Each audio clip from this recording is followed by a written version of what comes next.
Naturellement, avec le pontife avant lui, il y avait aussi des rencontres. Mais c'est depuis son pontificat que l'Église d'Afrique est allée de façon organisée. Et vous le savez aussi, l'année passée, nous avions eu l'assemblée plénière de l'ensemble de l'Église d'Afrique, alors qu'il était déjà pape. Mais depuis lors, nous n'avions pas eu l'occasion d'aller. Il nous avait fixé un rendez-vous pour le 18 décembre. Mais à cause de son voyage en Turquie, il a dû reporter pour ce mois-ci. Voilà pourquoi le samedi passé, à 11h, il avait reçu la présidence du symposium des conférences épiscopales d'Afrique et de Madagascar. J'étais accompagné de mes deux vice-présidents. Le premier qui représente le pays anglophone est du Nigeria. Le deuxième qui représente le pays de langue lusophone, le portugais, est de l'Angola. Et notre secrétaire général qui est de Mozambique, mais qui travaille à Accra, où se trouve le siège de SHEAB. Premièrement, c'est pour le féliciter, lui exprimer notre joie de l'avoir comme le pasteur universel. Donc, c'est d'abord ça.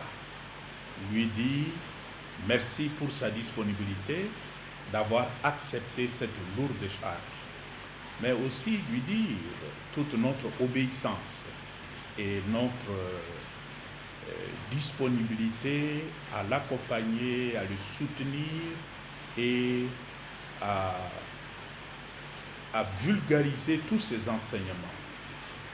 C'était aussi pour nous l'occasion de le remercier surtout pour ses messages. Si vous observez bien, chaque dimanche, pendant l'Angélus, il parle très souvent des pays africains, parce que c'est quand même le pays dans lequel il se passe beaucoup de choses, de douloureux, de pénibles pour la population, et le pape est toujours là pour le rappeler à la conscience de l'humanité. Pour nous, c'était l'occasion de lui dire merci.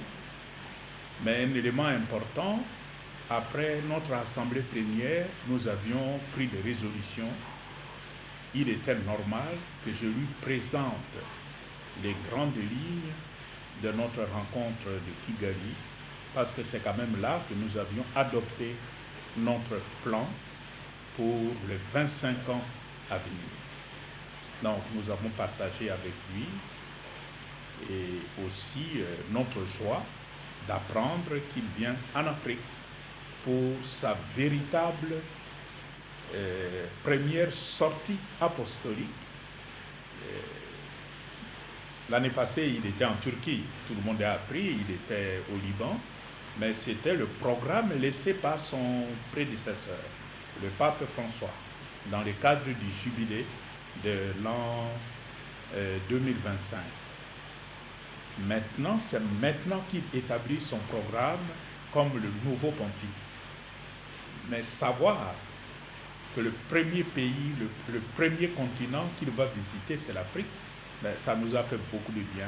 C'était l'occasion aussi de le remercier pour toute la considération qu'il a pour notre continent.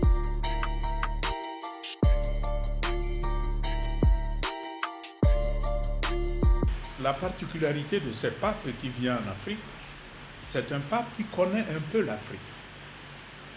Parce qu'avant de devenir pape, avant de devenir évêque et préfet du dicaster pour les évêques, il était supérieur général de sa congrégation, les Augustins. Et en tant que supérieur général, il a fait le tour du monde à visiter ses frères, là où ils étaient.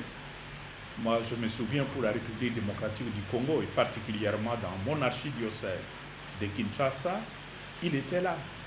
C'est d'ailleurs lui qui a inauguré l'université Saint-Augustin à Kinshasa, qui est l'université des consacrés, les religieux et religieuses.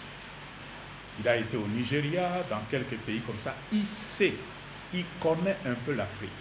mais comme expérience d'un supérieur général. Maintenant, il nous revient en tant que pasteur universel. Il nous revient en tant que successeur de Pierre.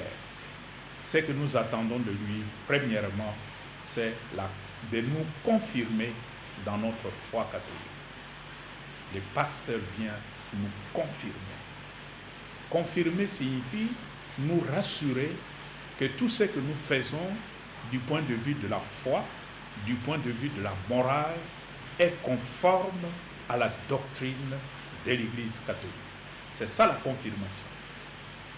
En d'autres termes, le pape vient et nous dit « Ok, ce que vous faites, c'est ça la ligne de l'Église. » Pour nous pasteurs, ça nous confirme, ça nous rassure, en même temps aussi pour les fidèles.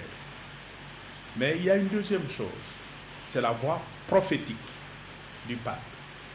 Vous connaissez tout le foyer des tensions, les difficultés à vivre ensemble dans beaucoup de pays africains. Le vivre ensemble, harmonieux, en paix, devient difficile dans certains pays.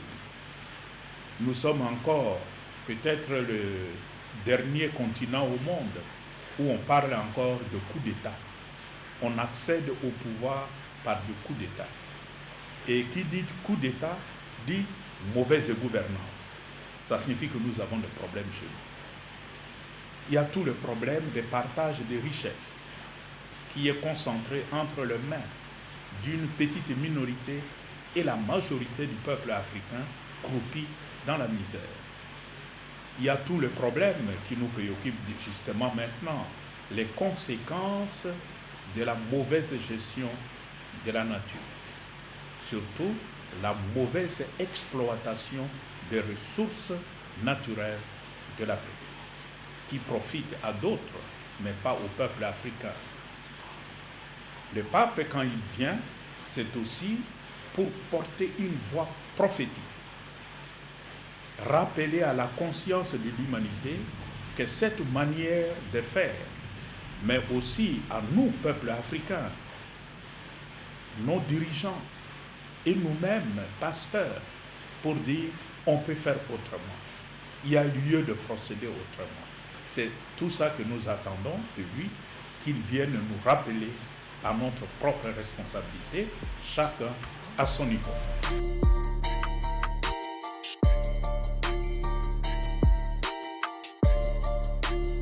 Les questions écologiques sont au cœur de l'enseignement de l'Église. La preuve, j'ai déjà assisté à 3 COP au nom de l'Église d'Afrique. J'ai participé en tant que président du CHEAM à la COP qui s'est tenue à Sharm el-Sheikh. J'ai assisté à la COP de Dubaï et récemment, au mois de novembre de l'année passée, j'étais à Belém, au Brésil, dans l'Amazonie, pour la COP 30.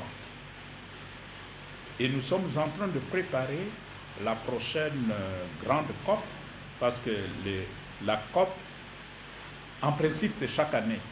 Mais il y a la principale, une année après, c'est un peu un format réduit, et puis la principale revient chaque 2 ans. Donc, la principale qui reviendra en 2027, ce sera chez nous en Afrique, à Addis Abeba, en Éthiopie. Donc, il appartient à nous déjà de préparer cette COP-là.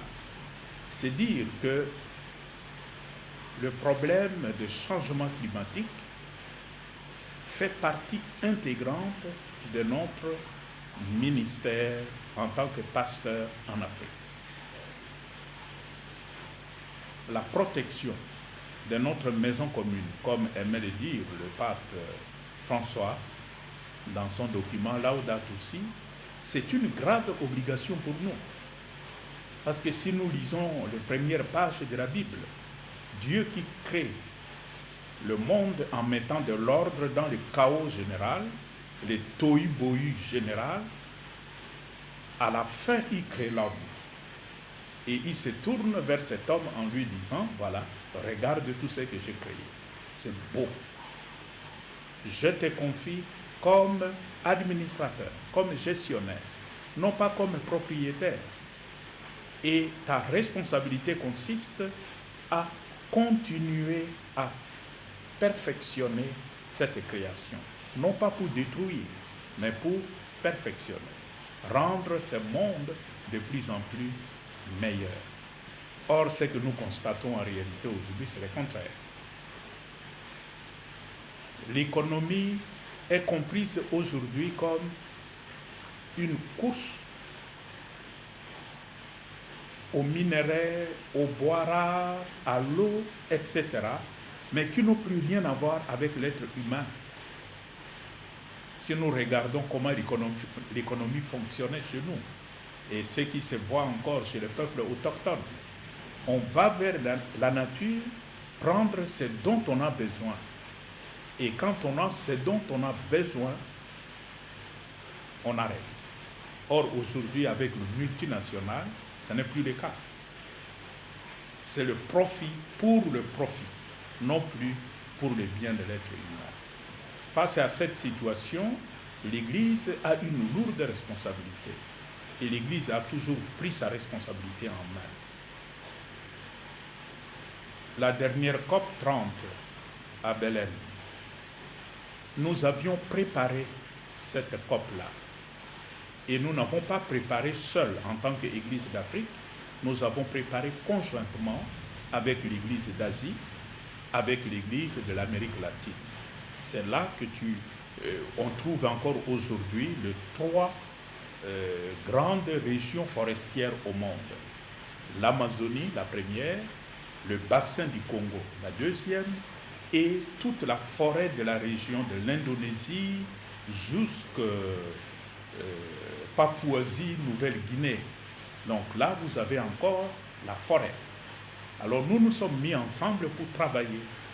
Et dans cette perspective de collaboration entre les églises de trois continents, nous avions produit un document. Et le 1er juillet de l'année passée, nous avons été consigner ce document au nouveau pontife parce que nous savions que nous allons rendre public le document lors de la COP 30 à Belém. C'est ce que nous avions fait. Et c'est ce document qui constitue notre feuille de route. Et je vous invite justement à le lire parce que le document est un appel. Un appel à rentrer dans la logique de ce qu'on appelle l'économie, l'écologie intégrale. L'écologie intégrale. Ce n'est pas seulement quelques aspects, mais c'est l'écologie intégrale avec cette attention que nous attirons sur la protection de notre maison commune. Cette maison, cette terre, c'est notre maison commune. Si ça brûle, mais nous brûlerons tous avec. Nous n'avons pas le droit de laisser quelques-uns de nôtres, parce qu'ils sont puissants, de mettre le feu à la maison commune. Parce que ça va nous entraîner, nous tous.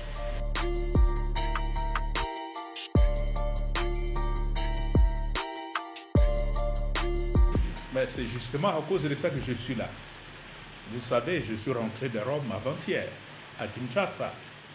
Et puis, juste, j'ai passé la nuit, le lendemain, je suis venu hier. C'est dire toute l'appréciation et la considération que j'accorde à ce symposium de Cotonou. L'archevêque Roger Bongmeji apparaît du point de vue de l'Église d'Afrique comme un des rares évêques qui sont en avance par rapport à cette question. Nous, au Congo, nous avons au sein de l'épiscopat toute une commission chargée des ressources naturelles qui travaille déjà depuis longtemps. Moi-même, j'ai été président de cette commission-là dès sa création. Mais voir ici, depuis Laudato Si, qu'un évêque passe du discours à l'action, pour nous, c'est dans cette direction justement que nous sommes en train d'appeler toutes les églises d'Afrique à aller. Qu'on ne s'arrête pas seulement au niveau du discours. Le discours, nous savons bien le faire. Nous avons été formés pour ça. Nous parlons très bien. Mais nous devons aussi poser des actes concrets qui vont dans le sens de la protection de l'environnement. Et c'est ce que Monseigneur Roger est en train de faire. Bref, ce symposium, pour moi, s'inscrit dans la droite ligne de l'orientation générale de l'Église et de l'Église d'Afrique. Et je dirais que Monseigneur Roger est peut-être un des premiers qui a posé les jalons. Et peut-être que ça va inspirer d'autres églises d'Afrique. Donc ce qui se fait ici est très important, non seulement pour l'Église du Bénin, mais pour l'Église d'Afrique.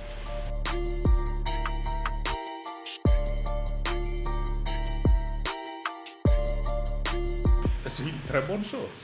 Normalement, nous devrions tendre vers l'abolition des frontières au niveau du continent africain. Comment expliquer que les produits circulent sans problème, mais les personnes ne peuvent pas circuler? Il y a une bizarrerie qu'on ne comprend pas. Et tout ça, ça s'explique parce que toutes nos relations sont aujourd'hui dollarisées, tout est comptabilisé en termes d'argent, en termes de profit. Recevoir quelqu'un, on pense tout de suite qu'il vient prendre quelque chose chez moi. Il vient prendre des postes de travail. Et c'est comme ça que nous, les Africains, nous ne sommes pas tout à fait les bienvenus en Occident, et surtout dans l'Amérique de Trump. Parce que lui, il part du principe que tous ceux qui viennent, ils viennent prendre leurs richesses. Mais combien de richesses viennent-ils prendre chez nous en Afrique, en termes de minerais, en termes de bois rares, en termes d'autres richesses naturelles qui vont amplifier leurs richesses, mais nos matières premières sont les bienvenues, mais pas nous. Donc c'est quand même une situation qui ne peut pas continuer. Mais dans cet environnement, je vois au niveau de l'Afrique, le Bénin est un pays très ouvert, qui ne complique pas trop les choses pour les visas. Et je n'ai pas l'impression qu'à cause de ça, le Bénin est envahi de gens venant de partout. Le Bénin n'est pas envahi, donc les choses fonctionnent normalement. Ça devait plutôt être la règle pour les autres pays, mais malheureusement, on a tendance à s'enfermer, à se cramponner dans les limites de sa propre frontière.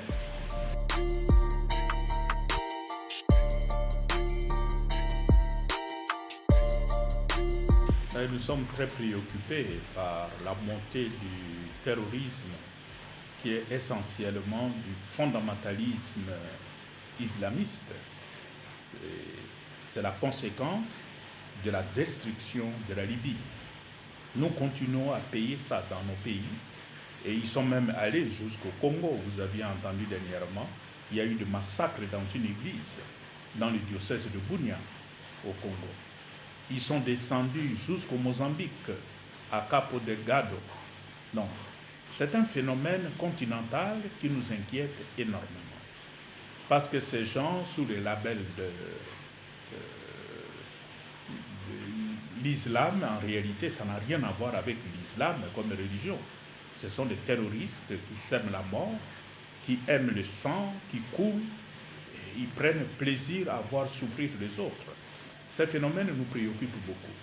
Parce que si on n'y prend pas garde, à la longue, ça peut nous diviser dans nos communautés, ça peut opposer les chrétiens aux musulmans, alors que ce qui se passe actuellement n'est pas du tout une option de l'Église, de l'islam.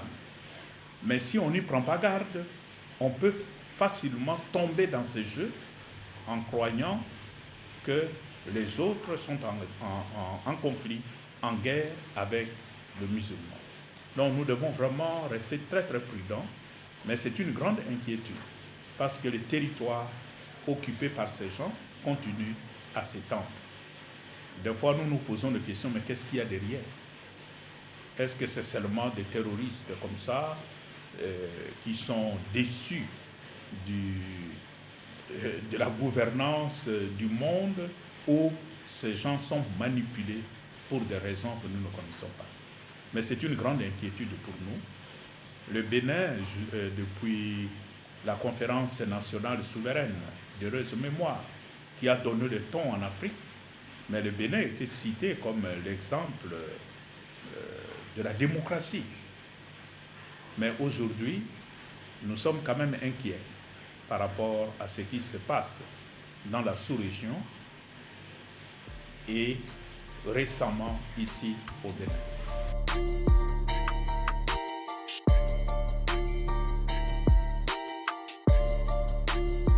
C'est le constat que nous faisons. C'est-à-dire, nous ne sommes pas les bienvenus ailleurs. Et cette situation a naturellement son côté dramatique, parce que ce sont de pauvres gens qui sont en quête d'une vie meilleure. Quelqu'un qui vit bien chez soi n'aurait jamais la tentation de quitter son pays, sa maison, pour aller ailleurs. Si on se sent obligé de partir, c'est qu'il y a quelque chose qui ne va pas. En fait, tous ceux qui partent sont en quête de la vie, d'une vie meilleure. Mais quand ils arrivent là-bas, on leur dit, vous n'êtes pas les bienvenus, rentrez chez vous. Ça, c'est le drame. C'est le drame d'aujourd'hui. Mais en même temps, ces drames devraient plutôt nous renvoyer à notre propre responsabilité. C'est pour dire, vous là, vous les Africains, votre destin, votre avenir, ce n'est pas d'aller ailleurs, c'est ici chez vous. Restez chez vous, réfléchissez sur votre propre responsabilité et trouvez des mécanismes pour mieux gérer vos pays. Je crois que c'est un message que nous tous, nous devrions accueillir en commençant par nos propres dirigeants. Ça fait vraiment de la peine quand je vois nos ministres de la Santé, quand lui-même tombe malade, il va se faire soigner en Occident. Et c'est lui le ministre de la Santé au pays. Et les autres, ils vont aller où? Les enfants du ministre de l'Éducation n'étudient pas chez nous. Ils vont étudier en Occident. Tout ça, ce sont des choses qui devraient nous bousculer, nous interpeller.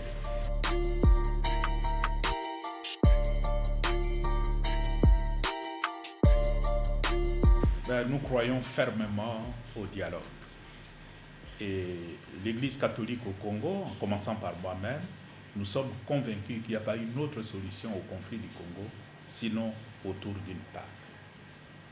Et si nous avions été écoutés dès le départ, on n'en serait pas là. Et nous l'avons martelé plusieurs fois aux dirigeants du pays. Malheureusement, les hommes politiques, ils ont parfois d'autres raisons. Même tout ce qui est évident, tout le monde voit qu'il pleut, mais un homme politique est capable de dire qu'il ne pleut pas. On peut dire, mais le soleil est là, mais il est capable de te dire, c'est pas ça le soleil. Et c'est ce que nous sommes en train de vivre au Congo. Le drame du Congo, c'est tout simplement parce que les dirigeants n'écoutent pas leur base, ne voient pas la souffrance de leur peuple. Ils sont dans leur considération et aujourd'hui, avec le drame qui se vit à l'Est, peut-être on n'en parle pas assez, mais il y a un drame terrible qui se vit. Tout l'Est du Congo, depuis la province de l'Ituri en face de l'Ouganda, le nord et le sud Kivu, mais la population est en débandade, abandonnée à elle-même depuis déjà quelques années. Nous pensons que la solution, et nous continuons à marteler pour qu'il y ait un dialogue tripartite. La majorité au pouvoir, avec toute sa composante, l'opposition armée et non armée, interne comme externe. et la société civile dont fait partie l'Église. Et je suis convaincu que nous y arriverons, parce qu'il n'y a pas d'autre chemin. Aujourd'hui, bon, on voit des discours qui reflètent plus une posture politique, mais la vérité c'est que nous finirons autour d'une table, parce qu'il n'y a pas d'autre solution. Il n'y a personne qui va gagner cette guerre au Congo, ni le gouvernement congolais, ni le Rwanda qui a des appétits sur le Congo. Il n'y a personne qui va gagner avec la force des armes, sinon autour d'une table. Et nous travaillons pour ça. Nous sommes très impliqués. La semaine passée, nous avons été invités par le président Lorenzo, ce qui fait aussi un peu de cacophonie. Il y a trop d'initiatives de paix, mais à la fin, il n'y a pas de résultat. Ils étaient d'abord au Kenya, puis ils sont allés à Luanda en Angola, puis ils sont allés aux États-Unis, à Washington, puis à Doha, au Qatar. Maintenant, ils reviennent en Angola. Puis hier, la semaine passée, ils étaient à Lomé, au Togo. Non, tout ça, ça ne sert à rien. La solution, c'est convoquer tout le monde autour d'une table, que le Congolais se parle entre eux. Et la solution se trouvera. Je suis convaincu et nous y arriverons.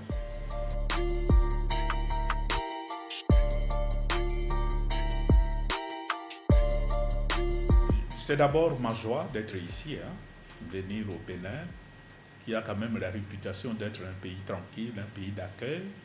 Je suis arrivé hier, moi-même j'ai été bénéficiaire de cet accueil légendaire du peuple béninois.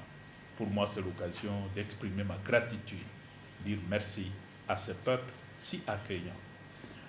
Aussi, toute la confiance que je place dans l'initiative prise par l'archevêque de Cotonou dans sa lutte pour l'éducation, l'encouragement à l'écologie intégrale. Parce que c'est ça l'avenir de l'Afrique.